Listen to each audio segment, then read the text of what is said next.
बहुत धन्यवाद आपका। आपने मुझे बजट पे अपनी बात रखने का अवसर प्रदान किया। मैं अपनी बात को शुरू करते हुए बहुजन समाज में जन्मे सभी संतों, गुरुओं और महान पुरुषों को नमन करता हूं।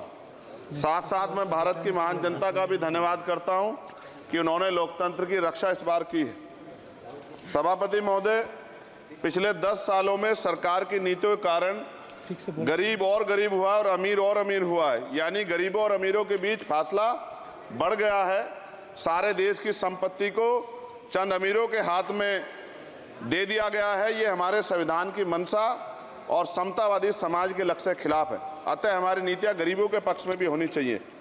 जातिगत जनगणना, SC, ST, OBC यानी कि जो बहुजन समाज के लिए आज जीवन मरण का प्रश्न है, इसके बारे में कोई बात बजट में नहीं की गई है। इसके बाद जनसंख्या के अनुपात में बहुजन समाज को सभी क्षेत्रों में हिस्सेदारी मिलनी चाहिए, तभी बाबा साहब अम्बेडकर का जो सपना है समतामूलक समाज का, वो पूरा होगा।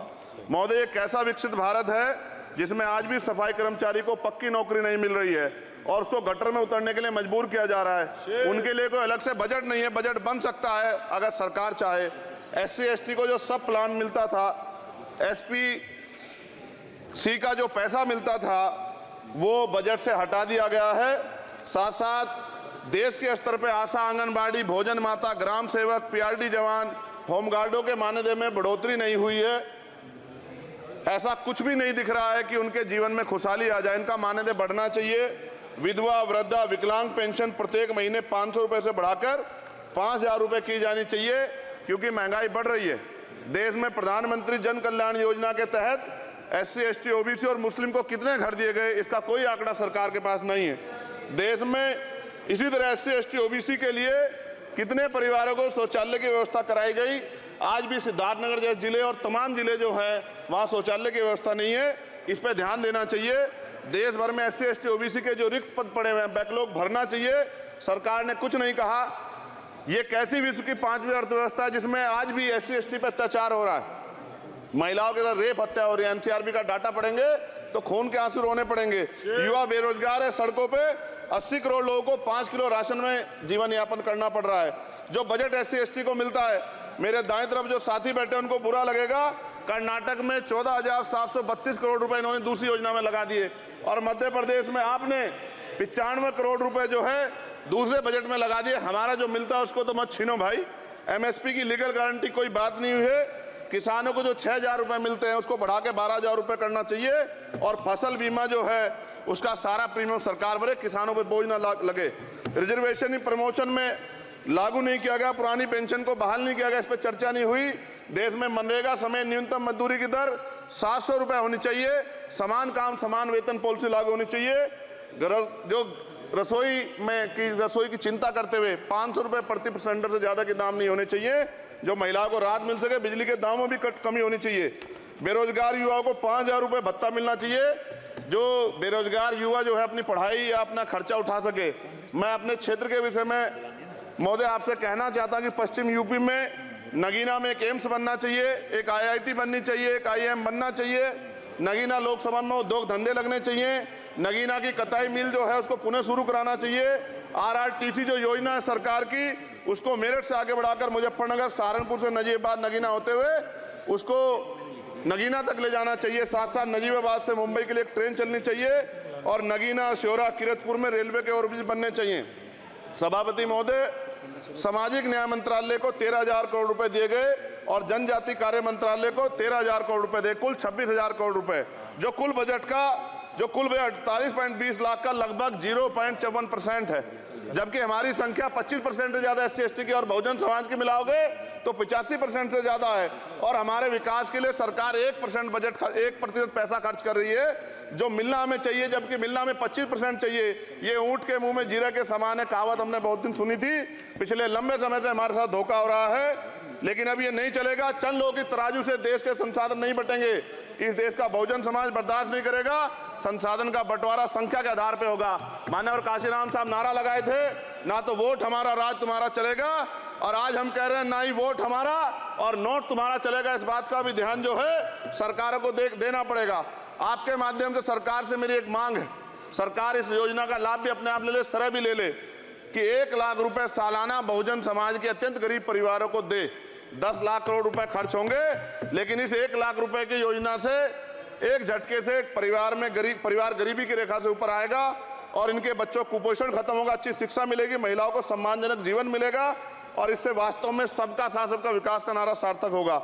अगर प्रश्न ये होगा कहां से आएगा, तो उसका जवाब ये है कि जब अमीरों का 16 लाख करोड़ रुपए माफ हो सकता है, कॉर्पोरेट टैक्स का घटाकर लाखों करोड़ रुपए का चूना सरकारी खजाने को लगाया जा सकता है, पेट्रोल डीजल के दाम 10 गुना एक्साइज ड्यूटी बढ़ाई जा सकती है, तो गरीबों को सरकार पैसा क्यों नहीं दे सकती। महोदय, समय आ गया है, अब निजी क्षेत्रों में आरक्षण की व्यवस्था होनी चाहिए। SC ST OBC को निजी क्षेत्रों में आरक्षण मिलना चाहिए। और मेरी आपसे ये भी मांग है, क्योंकि अब समय की मांग है और देश तेजी से आगे बढ़ रहा है, तो मैं कहूंगा कि सरकार का जो सबका साथ सबका विकास का नारा लगभग वो असत्य महसूस होता है, क्योंकि अल्पसंख्यकों में मुसलमानों, जैनों, सिखों, बुद्धिस्टों के लिए कुछ दिख नहीं रहा, उनकी कल्याण कोई योजना नहीं है। मदरसों को जो बजट मिलता था वो कम कर दिया गया है। आर्थिक तंगी से लोग मर रहे हैं। इंटर्नशिप की बात हुई है, परमानेंट रोजगार नहीं है। और दिल्ली में क्या हुआ बच्चों के साथ कल, उनकी सुरक्षा की जिम्मेदारी क्या है? वो आए तो बनने थे IAS IPS और बन क्या गए, लाशें बन के गए। यहाँ से कोई ध्यान नहीं दे रहा है, किसी की नजर नहीं है।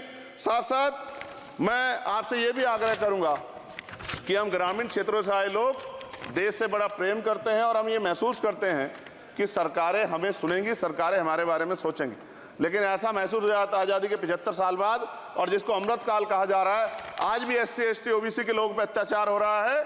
अभी 2 दिन पहले गोली से उड़ा दिया गया गाजियाबाद में और राजस्थान में गर्दन काट दी गई।